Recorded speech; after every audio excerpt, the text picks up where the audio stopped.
So, shall we talk about personal mindset? And Let's do that, yeah. Did you say to start with age? Did I hear you right? yes, Okay, okay. because the question that I know many people who are working in a therapeutic, in a coaching sort of environment, if they've had perhaps a psychodynamic training, I want to point out my training is transactional analysis, and that's what I like, and that's what I use. Is the question, how old are you? Mm. And okay, I'll own up and I'll say I'm a handsome 47. I'm proud of it. You know, I've earned this face. I paid for it. And when you go to a meeting, though, how old are you when your hand is on the door? Are you a handsome 47-year-old like me, or do you get sort of catapulted back to being a nervous 12-year-old going to see the headmaster, and suddenly you're not actually present and grounded?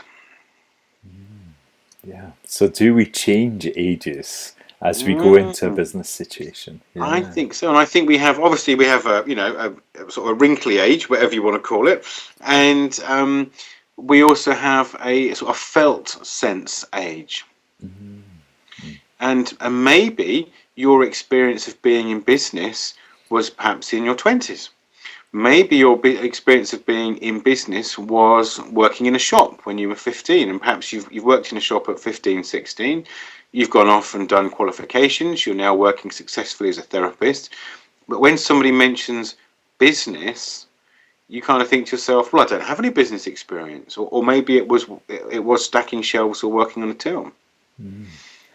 Yeah, so we might be working on a profession like counseling and psychotherapy, like coaching, where we're building our business, but we're not working in an environment that signals our age, if that makes sense. Yeah. Absolutely. I mean, if you go into a therapy centre, for example's sake, you've got nice rooms, you've got sort of nice chairs, it's a quiet, hushed atmosphere.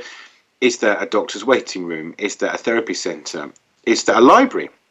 You know, a hushed place is often a library with quiet chairs and people getting on, which is very different to my background where I worked in factories. And you would open the door and be sort of hit by the smell of oil and machinery and noise and all sorts of things going on. You knew you were very much in a live environment. Mm. Whereas if you're in a quiet environment and there's no noise and what's going on, how do you know where you are? And we might be on our own for some of that time as well, I guess. Absolutely. We Yeah. might be in our own house, or we might be in an office in the garden. So we only have to walk 10 yards to go to work. And so, for example, do we wear our slippers to the back door and put our work shoes on to go to work, or do we just toddle down the garden in our slippers?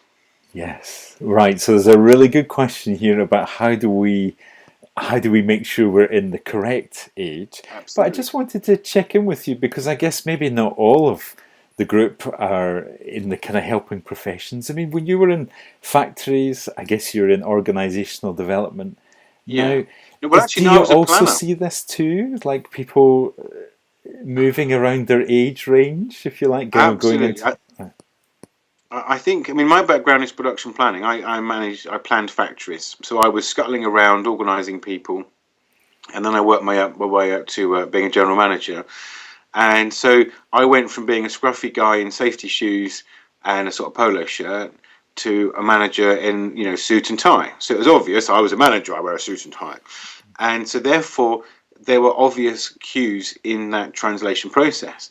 What I find working in organizational development with senior managers is you could be wearing it. I'll be a shirt and tie as a junior manager.